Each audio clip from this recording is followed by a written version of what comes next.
¿Qué tal? ¿Cómo están? ¿Bien? Me alegro, me alegro, me alegro. Hoy vamos a tomar un cafecito, ¿sí? Como siempre. Doña Rosa, don Paco, ¿tomamos un cafecito? ¿Sí? Usted sabe que esta es la sana costumbre que tenemos a eso de las 3 de la tarde. Bueno, después tomamos otros cafecitos porque este programa tiene repeticiones. Pero el cafecito central es a las 3 de la tarde. Y vamos a tomar un cafecito aquí en 12TV. Hoy con un loco de la guerra, pero de los locos lindos, de eso que nos gusta entrevistar, que nos gusta traerlos para dialogar con ellos. Es un hombre que dice, oye, ¿cómo que no se puede? Y lo intenta.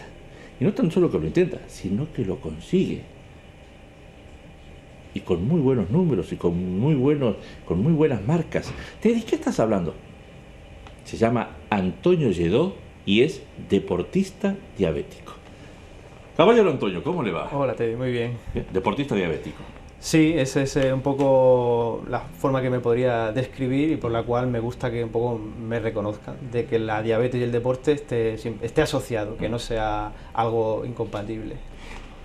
Cuando tú me dijiste deportista diabético, yo dije, pero ¿por qué tengo que destacar lo de diabético?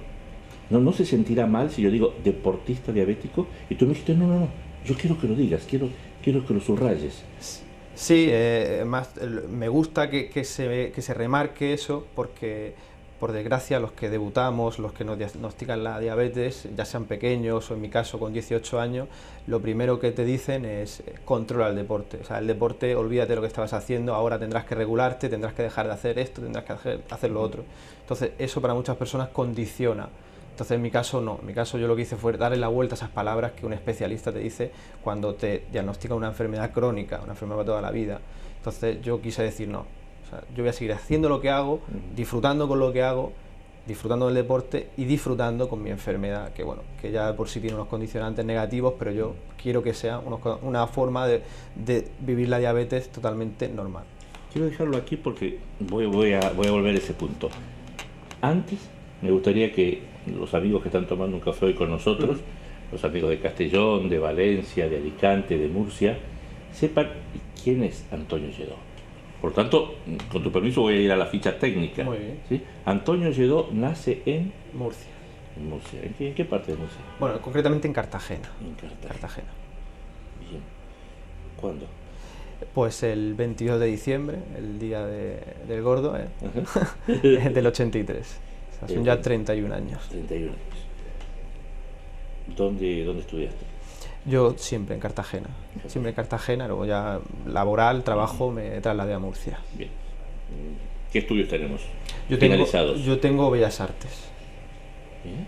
Sí, algo que si lo piensas, dices, parece que no tiene nada que ver porque que saliera el tema del deporte, pero bueno, me considero una persona siempre muy creativa, artista, una persona con muchas inquietudes, pues la escultura, pintar, la verdad que tengo muchas aficiones, aparte del deporte. ¿Tienes obras donde se puedan ver? No, digamos que no, es un poco mi hobby, Sí que al final en mi trabajo... ¿Pero estudiaste Bellas Artes? Sí, pero digamos que no tengo ninguna obra que... Bueno, conservo pinturas, esculturas que yo me he guardado, que conforme fui haciendo cuando estudiaba, pero no hay ninguna obra que haya expuesto ni nada.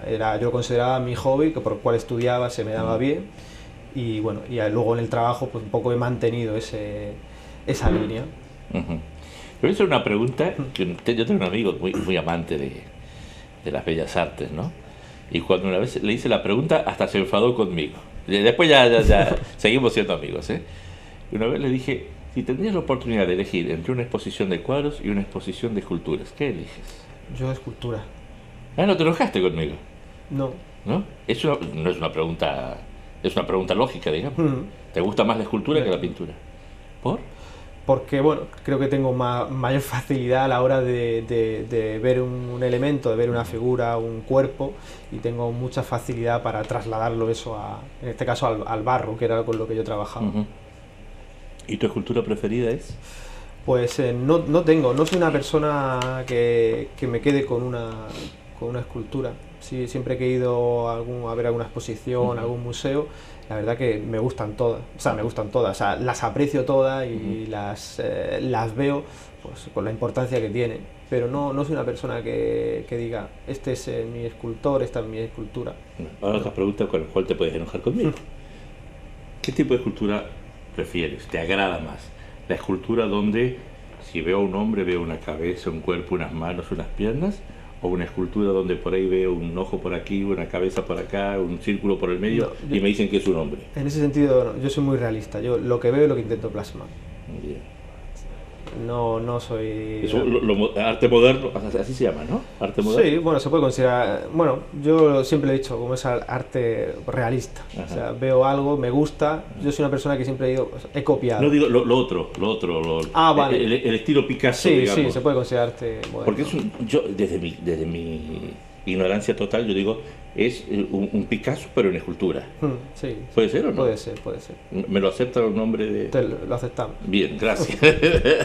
Gracias por el visto bueno. ¿Y qué escultor preferido tienes? Escultor. Escultor. Lo mismo que te digo con las esculturas. No tengo una persona, nadie de referencia. Uh-huh. No, pues soy una persona que he vivido en la época en la que he estudiado y cuando ahora viajo y veo alguna exposición, algún museo, puedo valorarlos todos igual, los veo todos igual y no tengo un referente, no tengo una persona que sea la que me guste. Seguramente los amigos que nos están escuchando dirán, pero este Teddy lo presentó como deportista diabético y está apuntando todo por el mundo de las artes. Al final todo va relacionado. Es que, y ahora te explico por qué, porque había trampita. Con lo que me estás contando de escultura, uno puede deducir que eres una persona con espíritu amplio, que ves todo y luego sacas tus propias conclusiones. De ahí se deduce lo que me contaste al principio, que el médico te dijo, olvídate del deporte y tú dijiste, no tan solo le dijiste que no, sino me da la sensación que te revolucionaste en el buen sentido de la palabra. Creo que lo has acertado. Yo cuando a mí me diagnosticaron diabetes y lógicamente te dicen que tienes que dejar el deporte, aunque yo no era una persona activa. Perdón, ¿a los cuántos años te lo detectaron? 18 años. No era una persona que hiciera demasiado deporte. Mi deporte era fútbol, correr, pero poquito, nada. Nivel estándar. Pero en el momento que te dicen eso, entré en un tramo como de rebeldía. Dije, no, esto no me puede estar pasando, esto no me lo pueden decir. Entonces esa rebeldía de negarme a lo que me estaban diciendo y yo buscarme de mi propia forma o ver que eso que me estaban diciendo no era posible. No era posible que una enfermedad que se supone que tú eres tu propio médico, la puedes controlar, que te condicione. Y en mi caso con 18 años, pero vamos a ir un poco más atrás, ya no conmigo. Imagínate a un niño de 5 o de 6 años que le digan no hagas deporte, cuando el niño tiene que correr, saltar, caerse, tiene que jugar, vivir. Tiene que vivir. Pues entonces dije, no, eso no puede ser. Yo tengo que buscar la forma de demostrar y que la gente, que cada día son más, por desgracia, los que debutan, que vean en mí o en otras personas, pero que se sientan motivados por un poco lo que hago, de que no puede ser que alguien te diga, te condicione a que dejes de hacer eso. En ese sentido sí que tengo un poco una mente muy amplia, un poco también forzado, un poco por la situación en la que me encontré. A mí me da la sensación que tú lo miraste al médico cuando te dijo eso y tú dijiste, te vas a enterar, chaval. Pues te vas a enterar. Te cabreas, lloras, porque creo que cuando te dicen que eres enfermo crónico, creo que no te da por reírte. Pero bueno, desde el primer momento lo niegas que eso te esté pasando a ti, niegas que te estén diciendo eso. Eso en mi caso personal, seguramente otra gente se lo tome de otra forma, se lo tome mejor, se lo tome peor. Pero sí que fue una forma no se lo dije a la cara, pero sí que dije, no, esto no es lo que yo quiero. O sea, no es lo que yo quiero y no es lo que voy a hacer. ¿Esa actitud la adoptaste en el mismo momento? Sí. ¿O la adoptaste después de sentirte mal? Fue después de un proceso asimilarlo? lento, como digo, un proceso muy lento de asimilarlo, de ver pues cómo tu vida cambia en un segundo. Entonces hubo un proceso, lógicamente, yo diría que unos 3 meses en los que pues primero te haces a esa nueva vida, que tienes que marcarte muchas pautas, muchos controles, la dieta, lógicamente el ejercicio también. Pues está ese proceso que poco a poco pues me hizo pues que tenía que cambiar, pero no es inmediato. Sí que tu cabeza te hace, oye, Antonio, aquí hay que cambiar, pero es un proceso que va poco a poco. Te exige mucha disciplina también, ¿no? Digo, por los horarios, por la Sí, agujita, por la insulina. tienes que ser una persona muy metódica, muy controlada. O sea, la diabetes te obliga a que por la mañana, en mi caso es el tipo 1, yo necesito insulina, me tengo que pinchar insulina. ¿Qué es eso el tipo 1? Disculpa mi ignorancia. Bueno, los que somos diabéticos tipo 1 necesitamos de insulina, tenemos que inyectarnos nosotros con las plumas, tenemos que inyectarnos la insulina. ¿Cuántos tipos hay? Está tipo 1 y tipo 2. Bien. Tipo 2 es como con pastilla. ¿Cuál es el más fuerte y el más débil? No, digamos que... ¿O son distintos? Son distintos, cada uno tiene una forma de tratamiento, que al final la forma de llevarla es la misma, porque tienes que ser también muy metódico, muy controlado, pero digamos que un poco la más... hay gente que la llama la diabetes buena, la diabetes mala, yo creo que son todas malas, pero la tipo 1 quizás es la más pesada por el hecho de que tiene la que mala. ser la mala. Pero bueno, yo no me gusta... En el lenguaje popular. Sí, aunque la gente lo dice así. En ese sentido, quizás es la peor, la tipo 1, porque tienes tú que necesitas de esa insulina, tienes que regularte, controlarte siempre en función de lo que comes, del ejercicio, del estrés, de los nervios, pues todo eso condiciona mucho las unidades que tienes que ponerte. Antonio, claro, tú tienes ahora 31 años. Sí. Y esto te lo dijeron cuando tenías 18. La matemática no falla. Pasaron 13 años.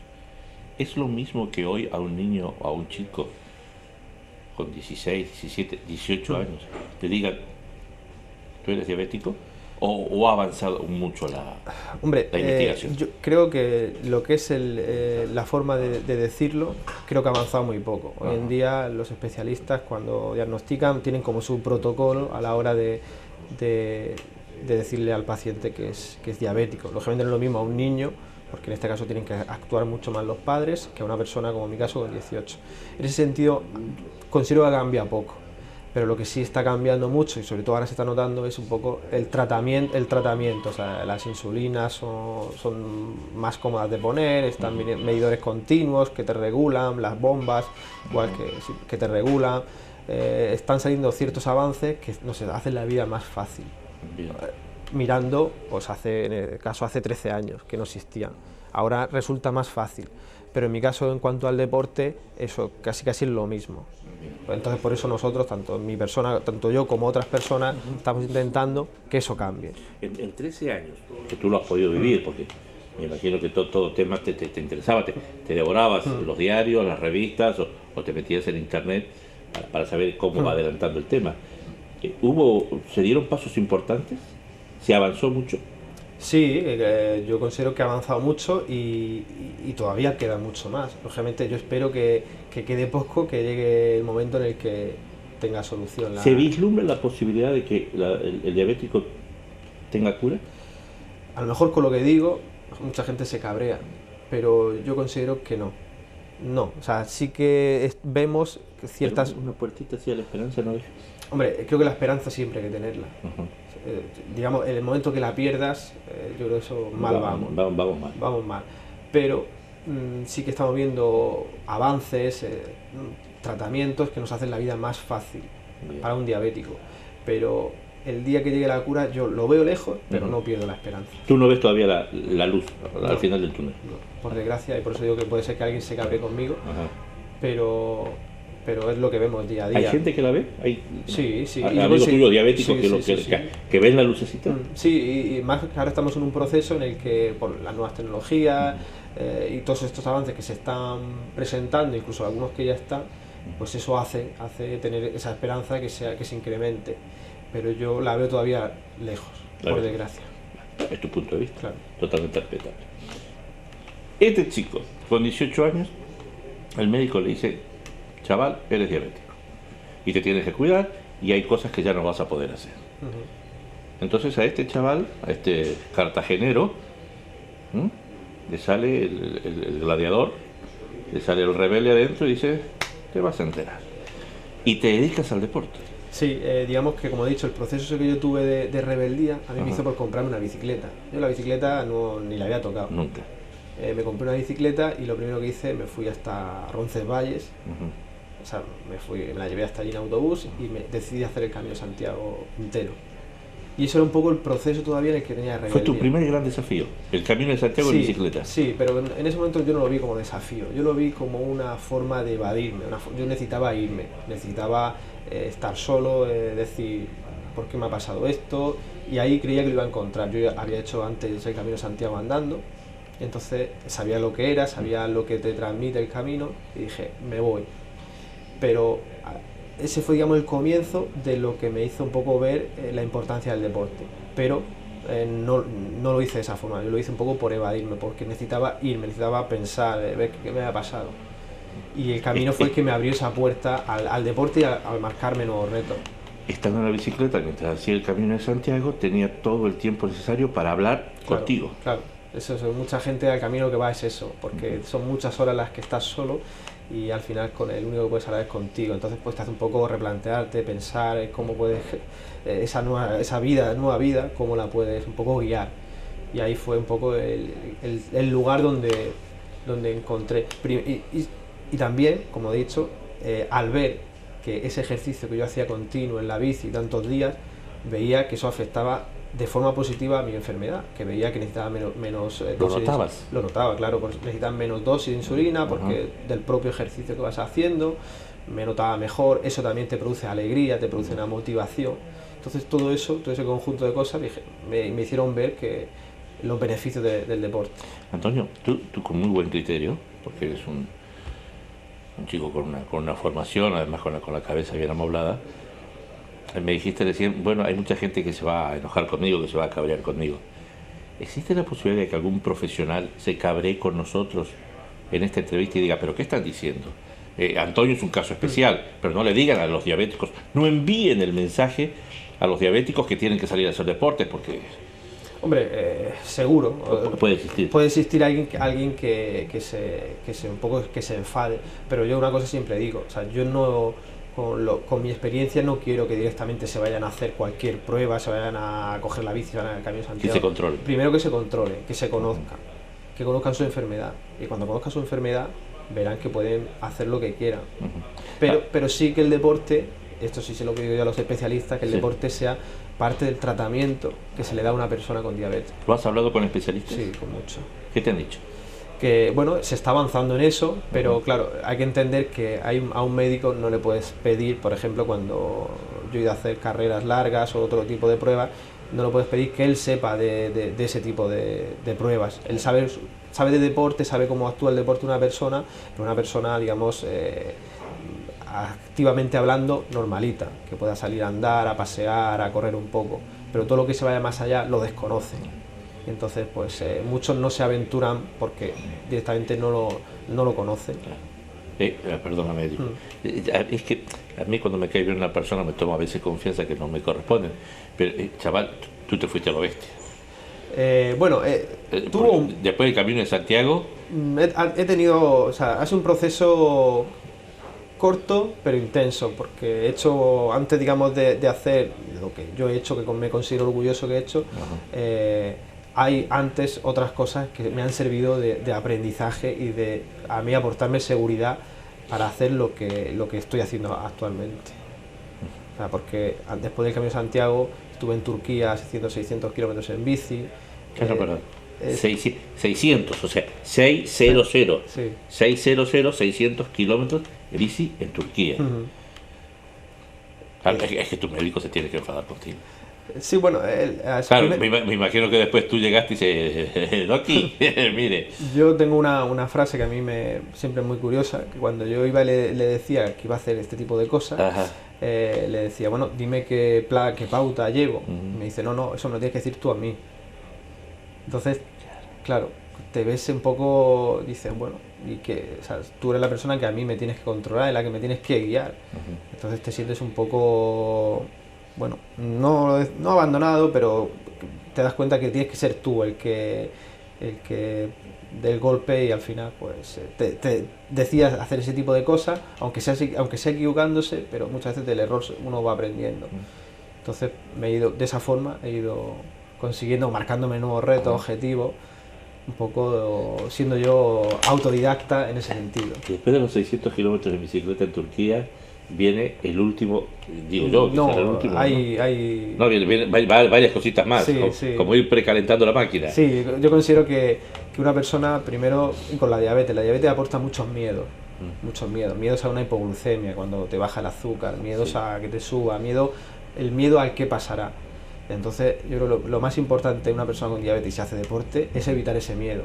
Y ese miedo se evita sabiendo controlar en cada momento cualquier cosa que te pase. O sea, si te da una hipoglucemia, saber cómo actuar. Si te sube, saber cómo actuar. Si has tenido un problema, siempre todo eso tiene un porqué. Si todos esos pasos tú los tienes controlados, el miedo no existe en la diabetes. Hazme un curso rápido de diabetes.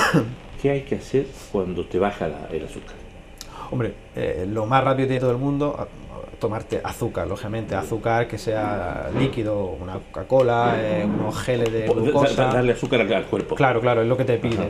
Pero el problema es que tenemos esos bajones de azúcar y no nos paramos a pensar de por qué los hemos tenido. Entonces, esos bajones pueden ser continuos, pueden ser diarios y muchas veces van relacionados pues, con mal ajuste de tu dosis de insulina. Entonces, yo lo que siempre digo es, primero, aprende a conocerte, a conocer tu enfermedad.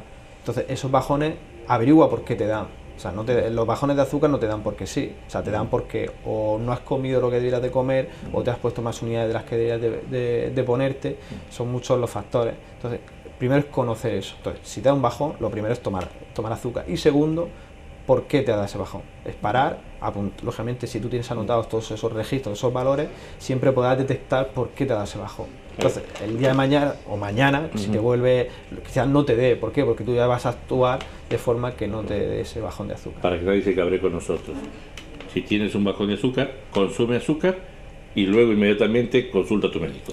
Ve a decirle qué es lo que te pasó. No, en este caso tu médico eres tú. Tu médico eres tú. Claro, entonces si te da un bajón de azúcar, es primero ver anteriormente qué has hecho, o sea, las horas anteriores que has hecho, pues si te has puesto, qué medidas te has puesto, si ese bajón te ha dado antes de comer, te ha dado después de comer. Porque tú llevas una tablita. Claro, hoy en día con todos los smartphones que hay, los móviles, todo lo anotamos en el móvil. Entonces simplemente ver ese registro y ver por qué, intentar buscar el porqué de ese bajón de azúcar. Al final el médico se queda cada 2-3 meses le enseñas todos esos niveles, o él te puede pues, ir ajustando un poquito tu pauta con la insulina y poco más. ¿Hay alguna aplicación para teléfono móvil? Sí, que te ayude? muchísimas. ¿Me recomiendas alguna? Yo tengo una que se llama Social Diabetes. ¿Cómo? Social Diabetes. Social Diabetes. Sí. Es una aplicación que está tanto para iPhone como para Android y es una aplicación que te permite de una forma muy fácil y muy visual meter todos esos registros que una persona con diabetes pues a cabo del día va teniendo, el nivel de azúcar, la dosis de insulina que se pone, el ejercicio que hace, lo que come, todo eso te lleva un registro y con ese registro es imposible equivocarte porque cualquier cosa que hagas mal, tú al final te pones, miras hacia atrás y puedes detectar el porqué. Y puedes encontrar el porqué. Claro, y tienes tu historial sobre tu enfermedad y eso te aporta seguridad, una tranquilidad y sobre todo esos miedos que mucha gente tiene, pues casi los quita. Lo tienes controlado. Muy controlado. Hablamos de cuando te baja el azúcar. ¿Y cuando te sube? Cuando te sube, pues bueno, siempre te pones unos bolos correctores, te pones una unidad de insulina para corregir. Bien. Corrige en función del nivel al que te ha subido, pero vuelvo a lo mismo. O sea, si te ha subido, también tiene que haber un porqué. Hay un porqué. Entonces, si eso, hay cosas que muchas veces no podemos controlar, como puede ser el estado nervioso de la persona, que está pasando por un momento la gripe, una enfermedad, cosas así. Muchas veces te descontrolan. Son factores que influyen. Factores que influyen, exactamente. ¿El estrés también? Mucho. El estrés, los nervios, el trabajo, todo eso. Pero al final trabajamos todos los días, entonces sabemos qué días son o en qué momentos del día sabemos los que estamos con más estrés, con más trabajo. Pues todo eso son cosas que tú tienes que ir añadiendo a tu día a día y a la hora de ajustar tu dosis, pues la vas regulando. Parece complejo, ahora a lo mejor estás diciendo, joder. Sí. No, ¿sabes qué me queda como conclusión? Que te estoy escuchando con muchísima atención. Me da la sensación que eres un tío que escucha muy bien los mensajes que te da tu cuerpo. Los sabes interpretar. Has aprendido a interpretar. Claro, es que el diabético, su propio médico es el mismo. O sea, tú eres tu propio médico. Entonces tú, mejor que nadie, tienes que controlar y tienes que saber, como has dicho, saber escuchar a tu cuerpo. Entonces, eso es lo principal. Luego también, lógicamente, está tu endocrino, que es la persona que te va un poco a mantener. Y luego, pues esa comunidad, esa gente que también, hoy somos muchos diabéticos, también el aprendizaje también está en la gente. O sea, en escuchar a la gente, en lo que te dice, pues yo hago esto, yo hago lo otro. Y al final todo eso es un aprendizaje continuo. La diabetes tiene eso, que es un aprendizaje desde el principio hasta el final. ¿Quién es tu endocrino? Se llama Javier, está en Cartagena también. ¿Y qué te dice Javier? Javier, para mí es la persona, como yo he dicho muchas veces, que hizo lo imposible para mí, lo hizo posible. O sea, es la persona con la que he confiado, es como él me decía, es mi administrador. O sea, él me pedía unos permisos, él era mi administrador de mi enfermedad. Y un poco volviendo a la pregunta de antes, la aplicación Social Diabetes permite eso. Todos esos registros que pones en la aplicación se guardan en una nube, en internet, y mi endocrino puede consultarlos en cualquier momento. Entonces él, sin tener que ir a su consulta, él me puede mandar un correo, me puede llamar o un WhatsApp. Me dice: Antonio, estás alto estos días, baja de aquí, sube de allá. Te puede hacer marca personal a la distancia. O sea, a tus niveles, de azúcar que vas teniendo diariamente, pues él lo puede ir regulando desde su propia consulta, yo en mi casa, y te ahorras desplazamientos y mucho tiempo. Qué bárbaro. Y llega la gran cita, el gran desafío, que lo acabas de hacer. ¿Cuándo fue? Lo hice en mayo del año pasado. En mayo del 2014. ¿Qué fue? Cuéntanos. La Titan Desert. O sea, la Titan Desert está considerada como el Dakar en bici de montaña. Son más de 700 kilómetros en el sur de Marruecos, en la que tu vehículo es la bici y tienes un GPS. Son 6 etapas de 120, 140, 110 kilómetros, o sea, es una media de más de 100 kilómetros diarios, y en la que con tu GPS pues tienes que ir guiándote desde el inicio hasta el final, por el desierto. 700 kilómetros. En 6 días. En bicicleta, por el desierto, en 6 días. ¿Es así? Es así. No exageré nada. No, yo creo que es bastante. ¿Es así? Sí. 700 kilómetros, 6 etapas y bueno... la organización te da unos waypoints que tú tienes que meterlos en tu GPS y al final pues tienes que buscar la ruta. Éramos 430 participantes los que salimos el año pasado y bueno, pues todos al final nuestro objetivo es acabarla. Unos van a ganar, otros van a acabarla. Yo en mi caso iba a acabarla y encima demostrando que podía hacerlo con diabetes. ¿Te puedo preguntar en qué puesto terminaste? Sí, quedé el 279. ¿Fuiste el primer diabético? Sí, el primer diabético en hacer esa carrera. Esa es un poco también la motivación que tenía de participar, no por ser el primero, sino porque sabía que eso iba a ayudar, iba a motivar mucho más, porque tendría un poco más de repercusión, no por mí, sino la repercusión que iba a tener de cara al resto de gente diabéticos que pudiera verlo. ¿Tú quieres que te tomen como ejemplo? Como ejemplo... ¿O quieres demostrarle a los demás y el mensaje que solamente tú quieres enviar es: muchachos, se puede? Yo como ejemplo no, yo quiero que vean en mi experiencia, vean una motivación, vean como has dicho, un mensaje de que bien controlado se puede hacer, pero como ejemplo no quiero que me vean. Y esto del gran evento, de los 700 kilómetros, Javier estaba al tanto. Sí, digo tu endocrino. Sí, él fue la persona que me hizo toda la preparación. ¿Te incentivó? Muchísimo, porque es o sea, tu endocrino te decía: chaval, tira. Sí. Me imagino que dirás: es que ya estás preparado porque viniste haciendo pruebas, has venido subiendo escalones y ahora ya... Fue la persona que me estuvo controlando pues los 5 meses antes de yo proponerme ese objetivo. Fue la persona que me dio todo el control diario en todas esas pruebas que hice antes, y era la que me motivaba a decir: tú puedes hacerlo. Lógicamente nosotros también tenemos, en este caso yo tenía parte, o sea, yo también le transmitía esa motivación por hacerla, pero él me apoyaba, me incentivaba a hacer eso, y por eso he dicho, él fue la persona que hizo lo que para mí a lo mejor era imposible, lo hizo posible. Entonces, y ahora mismo seguimos todavía juntos y marcándonos nuevos retos. Pero bueno, sí, mi especialista, mi endocrino Javier, fue una persona que fue conmigo casi de la mano. ¿Y el próximo desafío cuál es? Pues este año me he propuesto hacer 4 ultramaratones. En este caso dejamos la bicicleta y nos ponemos las zapatillas. Nada de este fin de semana quiero ir al cine, o sea, tú vas directamente a ultramaratón. Sí. 4. Este año bueno, tengo uno que se hace en abril, que es aquí en Cartagena, que son 111 kilómetros en 24 horas. Luego tengo en mayo la Transvulcania, que es en la isla de La Palma, que son 87 kilómetros. En Madrid lo tengo en junio, que son 112. Y luego en agosto me voy al Mont Blanc, que es el Ultra Trail del Mont Blanc, que también son, en este caso yo hago la versión CCC, que son 106 kilómetros. ¿Cómo se financia todo eso? Pues en este caso he tenido apoyos económicos muy pocos, pero bueno, como poco que sea es bueno, pero al final es cada uno sacando de mi propio trabajo, ahorrando. Quizás estas pruebas de ultramaratones no son tan caras como puede ser la titandesa. La titandesa es una prueba muy cara, muy cara. Estamos hablando que son más de 2.000 euros. Y los ultramaratones al final la inscripción es barata, lo único que pues conlleva un desplazamiento, avión, lleva hotel, al final se va un dinero, pero yo económicamente la situación no está como para que te paguen, y más cuando yo soy una persona que yo no gano carreras, yo lo que voy a demostrar es otra cosa.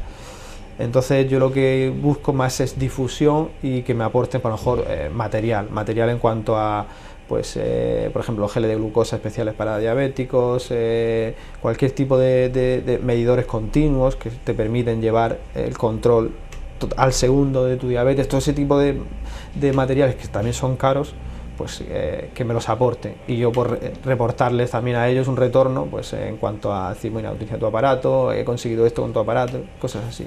La gente que te está escuchando y que se quiere comunicar contigo para hacerte preguntas, para dialogar contigo, porque también son diabéticos, porque quieren colaborar en esta cruzada en la que tú estás inmerso, ¿cómo hacen? ¿Cómo se comunican contigo? Soy una persona bastante activa en redes sociales, tengo mi página de Facebook, que es Antonio Lledó, luego tengo un blog, mi blog personal, que es antonioyedó.com, o también o diabetesnofiar.com, que es un poco diabetes no fiar, o sea, sin miedo a la diabetes. Bien. Es un poco el mensaje que engloba todo. Y luego en Twitter igual, Antonio Lledó, y digamos en esos... Lledó, L-L-E-D-O. Correcto. Y ahí pueden contactar conmigo, pueden ver todas las publicaciones que hago, un poco las carreras que me planteo, y luego para mí lo que es más importante, cada vez que hago una carrera, siempre todos los datos, todo lo que yo he obtenido en esa carrera, sensaciones, experiencia, y del cómo me han ido mis niveles de azúcar, todo lo cuelgo ahí en mis redes sociales y en mi página, para que sea libre, para que todo el mundo pueda verlo. Y se sientan, como he dicho, se sientan motivada a salir y hacer deporte y ver que el deporte es beneficioso y aporta mucho a una persona con diabetes. Lo último, nos están viendo papis, mamis, abuelos, que de pronto su hijo, su nieto, a muy corta edad le descubren que es diabético. ¿Qué le decimos? ¿Qué consejo te atreves a dar? Bueno, lógicamente cuando son tan pequeños, la figura de los padres es fundamental, que estén ahí, que estén apoyando, que estén controlando. Pero yo lo que sí les diría es que no condicione lo que ya de por sí nos condiciona esta enfermedad. O sea, cuando digo que no condicione, el niño, la niña, o sea, debe ser un niño, o sea, debe jugar, debe correr, debe caerse, pero controlado. O sea, que no evitemos eso. ¿Por qué? Porque eso al día de mañana le va a traer unos problemas de sentirse a lo mejor menos social, por el hecho de que tan pequeñito le han limitado. Por ejemplo, un caso, padres que tienen niños pequeños con diabetes no les permiten a muchos ir, me voy a dormir a la casa del vecino, de mi amigo, no, porque te tengo que controlar. Está claro, o sea, controlar tienes que controlar, pero primero enséñale a tu hijo, si es muy pequeñito, la forma, un poco ese aprendizaje, intenta que ese miedo no transmitírselo al niño, y que el niño en la medida que lo pueda sentirse como su vecino, que no es diabético y hace lo que quiera. Pues es eso, que los niños no los condicionemos más de lo que ya de por sí una diabetes nos impone, todos esos controles, todas esas pautas. Entonces los niños pequeñitos que sean niños con diabetes o sin diabetes, pero si son con diabetes que sigan disfrutando, y que la diabetes tiene más cosas positivas que negativas. Me encantó el mensaje, Antonio. Muchas gracias a ti. Gracias. A ti. Antonio Lledó, me encantó. Yo tengo una duda. Una estatua es una escultura. hasta donde yo entiendo. Si esto es así, este chaval que sabe de bellas artes, que es un profesional de bellas artes, se merece una estatua. Porque está demostrando que con control, que con la ayuda de los profesionales, se puede. Se puede. Gracias por tomar un café con nosotros. Hoy con un poquito de sacarina. No nos pasemos. Hoy con sacarina. Gracias por tomar este café. Como siempre, han sido ustedes muy amables.